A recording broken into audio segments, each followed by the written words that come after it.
పెసరపప్పు రవ ఇడ్లీ అనమాట.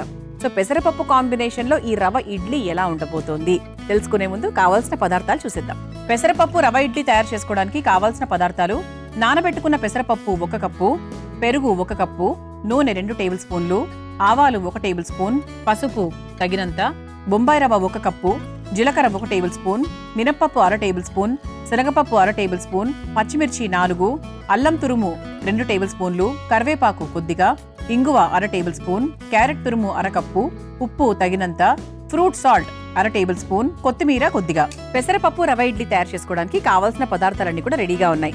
అయితే మనం పెసరపప్పు వాడుతున్నాం కదా, ముఖ్యమైన పదార్థం మనం పెసరపప్పుగా తీసుకుంటున్నాం. పెసరపప్పు విలువల గురించి మాట్లాడుకుందాం. పెసరపప్పులో అధికంగా protein, fibre, calcium, potassium, vitamin D ఎక్కువగా ఉంటాయి. సో మరి ఇన్ని ఉన్నప్పుడు మనం పెసరపప్పుని ఎంత అధికంగా వాడాలండి? అందుకే నార్త్ ఇండియా వైపు ఖచ్చితంగా పెసరపప్పును ఎవ్రీడే వాడతారు. దాల్ తడకా రూపంలోనో లేకపోతే పప్పు కూడా వాళ్ళు కందిపప్పుకు బదులుగా ఎక్కువ పెసరపప్పు వాడుతూ ఉంటారు. అంటే కందిపప్పు కూడా ఈక్వల్లీ మనకు మంచి మంచి ఉన్నాయిలేండి, మంచి పోషక విలువలు ఉన్నాయి. అయినప్పటికీ కూడా ఏంటి అంటే పెసరపప్పు కొంచెం చలువ చేస్తుంది, ఇంకొంచెం గ్యాస్ తక్కువ, మంచిది, పిల్లలకు కూడా మంచిది అని చెప్తూ ఉంటారు. ముఖ్యంగా పెసరపప్పు మలబద్ధకానికి ఎక్సలెంట్గా పనిచేస్తుంది తెలుసా. అంటే కొంతమందికి మోషన్ ప్రాబ్లము, గ్యాస్ ఇబ్బందులు ఇటువంటివన్నీ ఉంటాయి. సో అలాంటి వాళ్లకు మనకు పెసరపప్పు తరచూ తీసుకుంటూ ఉండడం వల్ల మలబద్ధకం అనేది చాలా వరకు తగ్గుతుంది. ఎందుకంటే డైజెషన్కి చాలా హ్యాపీగా ఉంటుంది కాబట్టి. అందుకు పసిపిల్లల నుంచి కూడా వాళ్ళకి కిచిడి రూపంలో పెసరపప్పు బియ్యం కలిపి పెడుతూ ఉంటారు. మరి అటువంటి పెసరపప్పుతో ఈరోజు మనం ఇడ్లీ తయారు చేసుకోబోతున్నాం. ఫస్ట్ మనం ఏం చేద్దామంటే ఒకసారి మిక్సింగ్ బౌల్ తీసేసుకుందాము. మిక్సింగ్ బౌల్లో నానబెట్టుకున్నటువంటి పెసరపప్పు, ఓకే, 1 కప్పు తీసుకుంటున్నాను. దాంట్లో కొంచెం పెరుగు, ఇది మనం ఇన్స్టెంట్గా ఎప్పటికప్పుడు చేసుకునేటువంటి ఇడ్లీ కాబట్టి ఇందులో మనం చక్కగా కొంచెం పెరుగు కూడా వేసేసుకున్నాం. ఇప్పుడు ఈ రెండింటినీ కూడా మనం మిక్సీ పట్టుకొని ఒక పేస్ట్ లాగా, అంటే ఒక పిండిలాగా తయారు చేసుకుందాం. ఆ తర్వాత దీంట్లో ఏమేమి యాడ్ చేయాలి ఏంటి అనే విషయాలు చెప్పేస్తా. ముందుగా ఒక పిండిలాగా సిద్ధం చేసుకొని తీసుకొచ్చేస్తాను. చూసారు కదా, ఇలా చక్కగా మనము పిండి రెడీ చేసేసుకున్నాం. ఈ పిండి రెడీగా ఉంది కాబట్టి ఇప్పుడు ఇందులో ఏమేమి వేస్తున్నాము అనే విషయాన్ని చెప్పేస్తా. ముందుగా స్టవ్ వెలిగించేసుకుందాం. బాండి కాస్త వేడవ్వాలి. ఇది కూడా మనం ఇన్స్టెంట్గా చేసుకోవచ్చు అండి. ఉదయాన్నే లేచిన తర్వాత మనకి ఏం టిఫిన్ చేయాలో ఎప్పుడైనా అప్పుడప్పుడు తోచదు, అప్పుడప్పుడు ఏంటి చాలా వరకు తోచదు. అలాంటప్పుడు ఇలా చక్కగా ట్రై చేయండి, చాలా చాలా బాగుంటుంది. అంటే ముందు రోజు ఒక చిన్న క్లారిటీ అయితే ఉండాలండి. అంటే ఇందులో క్యారెట్ ఇవన్నీ కూడా వేస్తున్నాం కాబట్టి అవన్నీ మన ఇంట్లో ఉన్నాయా లేదా అనేది ఒక చిన్న ఆలోచనకు వచ్చేస్తే చాలా సులభంగా తయారు చేసుకోవచ్చు. అయితే ఫస్ట్ కాస్త నూనె వేసేసుకుందాం.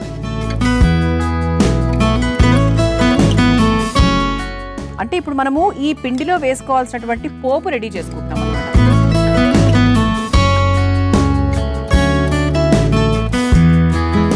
నూనె వేడయ్యేలోపు ఇటువైపు చూసారా, ఇడ్లీ పాత్ర రెడీగా ఉంది.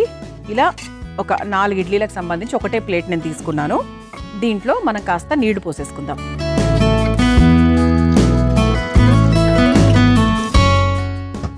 స్టవ్ వెలిగించేసుకుందాం.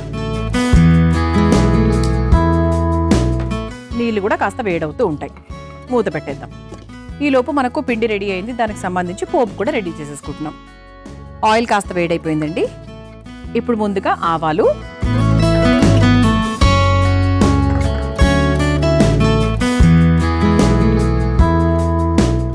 ఆ తర్వాత కాస్త జీలకర్ర, కాస్త మినప్పప్పు. పప్పులు కొంచెం ఎక్కువగానే వేసుకోవాలండి, ఎందుకంటే ఇవన్నీ కొంచెం పప్పులు ఎక్కువగానే ఉంటే బాగుంటుంది, అంటే రవ ఇడ్లీ లాగా అనమాట. ఆ తర్వాత కాస్త శనగపప్పు, ఇవన్నీ వేసుకొని ఒకసారి వేయించేసుకుందాం.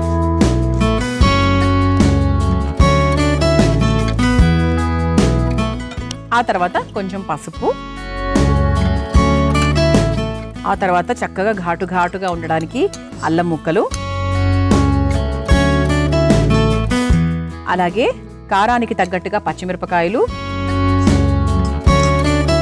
ఇది ఒకసారి వేయించేసుకుందాం.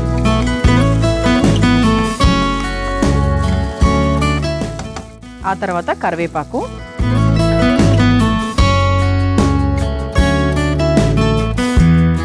కరివేపాకు వేసేసాం కదా. ఇప్పుడు కాస్త ఇంగువ కూడా ఒక 1/2 స్పూన్ వేసుకుంటే చాలా గుమగుమలాడిపోతుంది అనమాట.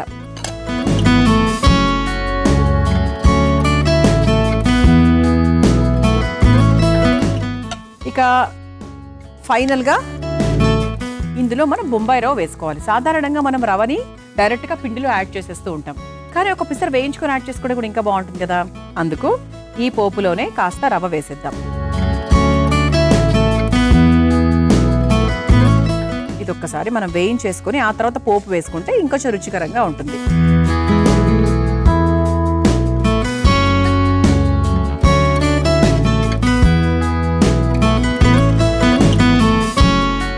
ఇక ఈ స్టవ్ ఆఫ్ చేసేసుకోవచ్చండి. ఇప్పుడు మనకు పోపు రెడీ అయింది. ఇటువైపు ఈ పిండిలో మనం ఏమేమి యాడ్ చేసుకోవాలి అంటే, ఇంతవరకు మనం ఉప్పు వేసుకోలేదు కాబట్టి ఉప్పు వేసేసుకుందాం. ఆ తర్వాత అందులో కాస్త ఫ్రూట్ సాల్ట్ కూడా వేసుకుందాం. కొంచెం ఫ్రూట్ సాల్ట్ వేసుకుందాము. అలాగే పిల్లలకి అంటే వాళ్ళకి ఇష్టం కాబట్టి, పిల్లల్ని టార్గెట్ చేసి మనం చేస్తున్నాం కాబట్టి కాస్త క్యారెట్ తురుము, ఆ తర్వాత కాస్త కొత్తిమీర, ఇది వేసుకొని ఒక్కసారి కలిపేసుకుందాం. ఇప్పుడు ఇందులో మనం తయారు చేసుకొని పెట్టుకున్నటువంటి పోపు ఏదైతే ఉందో అది వేసేసుకుందాం.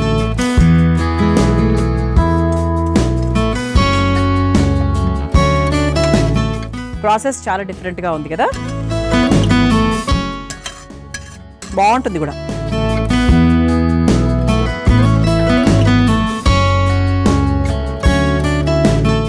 ఇలా మనకు చక్కగా పోపు కూడా మనము ఈ మిశ్రమంలోకి వేసేసుకున్నాం.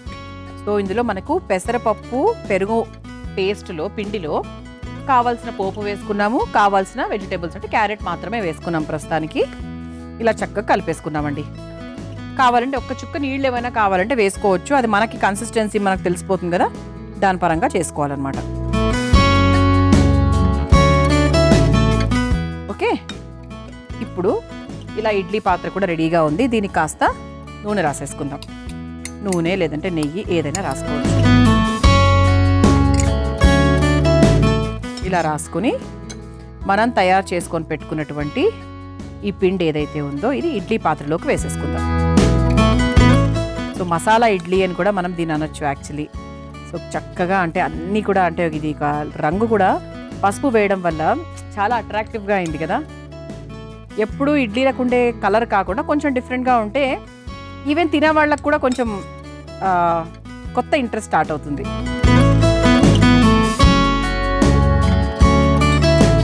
ఓకే, ఈ విధంగా మనము పిండి తీసేసుకున్నాం కదా. ఇటు చూస్తే కనుక నీళ్లు కూడా చక్కగా వేడైపోయింది. ఇప్పుడు ఈ ప్లేట్ని ఈ పాత్రలోకి పెట్టేసుకొని మూత పెట్టేసి ఒక 5 నిమిషాలు, 5 నుంచి 8 నిమిషాలు అనుకోవచ్చు, ఒక 8 మినిట్స్ పాటు మనం ఉడికిచ్చేసామంటే ఆవిరి మీద చాలా కమ్మగా అయిపోతుంది అనమాట. మనం పెసరపప్పు రవ ఇడ్లీ తయారు చేసుకుంటున్నాము. చక్కగా ఇడ్లీ పాత్రలో 4 ఇడ్లీలు వేసేసుకున్నాము. ఒక 8 మినిట్స్ తర్వాత స్టవ్ కూడా ఆఫ్ చేసేసానండి. మనకు కొంచెం ఆవిరి కూడా తగ్గింది కాబట్టి ఒకసారి చూద్దాం.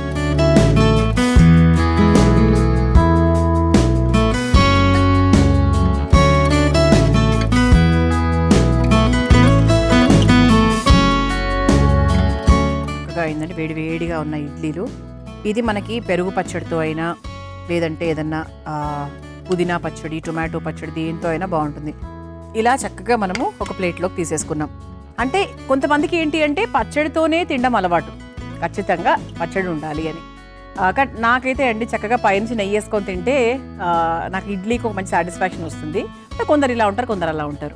మరి పెసరపప్పు రవ ఇడ్లీ మీరు తయారు చేసుకోవాలనుకుంటున్నారా? అయితే కావాల్సిన పదార్థాలు తయారు చేసుకునే విధానం మరొకసారి చూసేయండి. పెసరపప్పు రవ ఇడ్లీ తయారు చేసుకోవడానికి కావాల్సిన పదార్థాలు: నానబెట్టుకున్న పెసరపప్పు 1 కప్పు, పెరుగు 1 కప్పు, నూనె 2 టేబుల్ స్పూన్లు, ఆవాలు 1 టేబుల్ స్పూన్, పసుపు తగినంత, బొంబాయి రవ్వ 1 కప్పు, జీలకర్ర 1 టేబుల్ స్పూన్, మినప్పప్పు 1/2 టేబుల్ స్పూన్, శనగపప్పు 1/2 టేబుల్ స్పూన్, పచ్చిమిర్చి 4, అల్లం తురుము 2 టేబుల్ స్పూన్లు, కరివేపాకు కొద్దిగా, ఇంగువ 1/2 టేబుల్ స్పూన్, క్యారెట్ తురుము 1/2 కప్పు, ఉప్పు తగినంత, ఫ్రూట్ సాల్ట్ 1/2 టేబుల్ స్పూన్, కొత్తిమీర కొద్దిగా.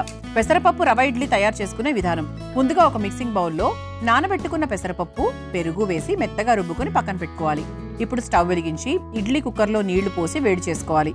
ఇప్పుడు మరో స్టవ్ వెలిగించి బాండీలో నూనె వేసి వేడైన తర్వాత అందులో జీలకర్ర, మినప్పప్పు, శనగపప్పు, పసుపు, అల్లం ముక్కలు, పచ్చిమిర్చి, కరివేపాకు, ఇంగువ, బొంబాయి రవ్వ వేసి వేయించుకోవాలి.